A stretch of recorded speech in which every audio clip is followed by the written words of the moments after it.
চট্টগ্রামে প্রায় ৫ ঘন্টা রুদ্ধশ্বাস অভিযান শেষে ড্রেন থেকে উদ্ধার করা হলো বিশ্ববিদ্যালয় ছাত্রীর মরদেহ।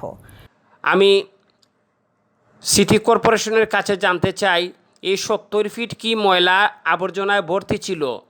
আগ্রাবাদে হঠাৎ পা পিছলে বিশাল ড্রেনে পড়ে তলিয়ে যান সাদিয়া। ফায়ার সার্ভিসের ৫ ঘন্টার উদ্ধার তৎপরতায় মরদেহ মেলে তার। ড্রেনগুলো অরক্ষিত ও ময়লা আবর্জনায় ভরে থাকায় বারবার ঘটছে এমন মৃত্যুর ঘটনা বলে অভিযোগ স্বজনদের।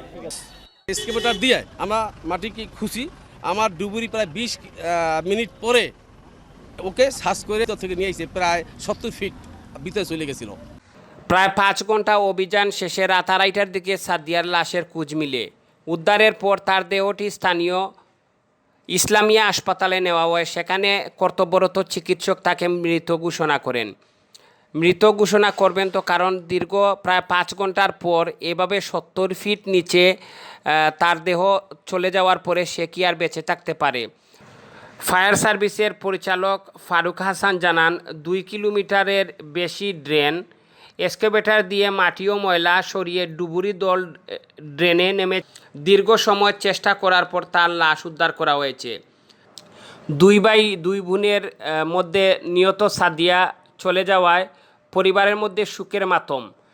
আমি বাংলাদেশের একজন সাধারণ নাগরিক হিসাবে আমি মনে করি বিষয়টি সুন্দরভাবে বিষয়টি তদন্ত করে আগামী দিনে যাতে এভাবে সাদিয়ার মতো আর কেউ না চলে যায় সেদিকে সুদৃষ্টি কামনা করছি।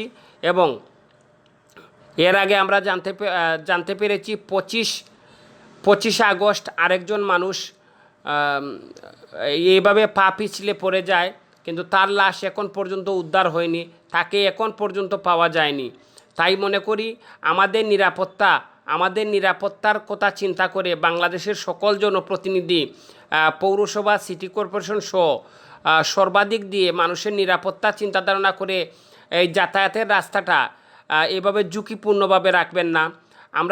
আমরা মনে করি এভাবে যত ধরনের ঝুঁকিপূর্ণ জায়গা রয়েছে আগে থেকে জনপ্রতিনিধি এবং সিটি কর্পোরেশন, পৌরসভা বাংলাদেশের প্রতিটি জেলা উপজেলা এই ধরনের ঝুঁকিপূর্ণ জায়গাটি আগে থেকেই নিরাপত্তা নিশ্চিত করা হোক।